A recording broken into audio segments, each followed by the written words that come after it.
Samprotavimo rašinys. Prieš pradedant nagrinėti šią temą, būtinai išsiaiškink pačia, kas yra rašoma apie samprotavimo rašinį ekrane, nes tai yra svarbiausios taisyklės, kurias būtinai turi žinoti apie samprotavimo rašinį.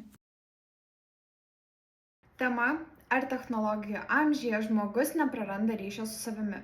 Įžanga. Mes pirmą suformuluojame kontekstą. Tai yra toks kaip platesnis vaizdas. Pradedame nuo to, kad gyvename skaitmeninėme amžiuje, kur greitis ir efektyvumas tapo didžiausiamis vertybėmis. Probleminis klausimas. Ar nuolatinis buvimas tinkle nepaverčia mūsų tik funkcijų vykdytojais, pamirštančiais dvasinį pasaulį? Ir išsirašome pagrindinę mintį. Nors technologijos suteikia laisvę komunikacijai, jos dažnai tampa kliūtimi giliam savęs pažinimui ir autentiškam buvimui.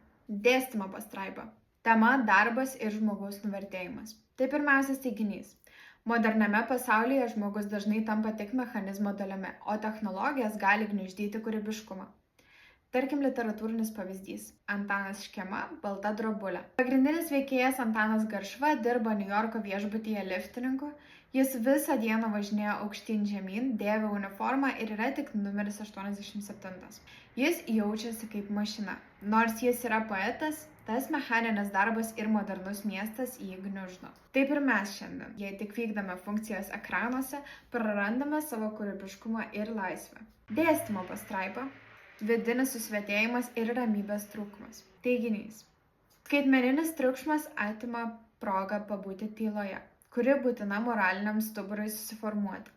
Literatūrinis pavyzdys yra Juozas Aputis novelės pavyzdžiui Horizonte bėga šunys. Analizė.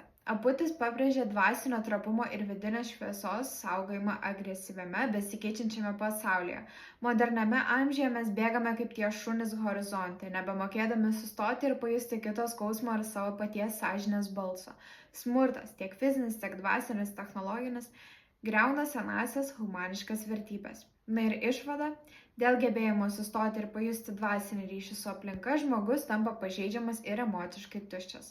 Bei pabaiga. Grįžimas prie pagrindinės minties būtinas yra. Technologijos nėra blogis savaime, bet jos sukuria iliuziją, kad esame visagaliai, nors iš tiesų prarandame ryšį su savo vidinė prigimtimi. Sintezė. Škėmos, Garšva ir Apučio herojai primena, kad didžiausia vertybė yra išlikti žmogumi net ir tada, kai aplinka bando tave paversti mašiną ar funkciją. Baigiamasis akcentas.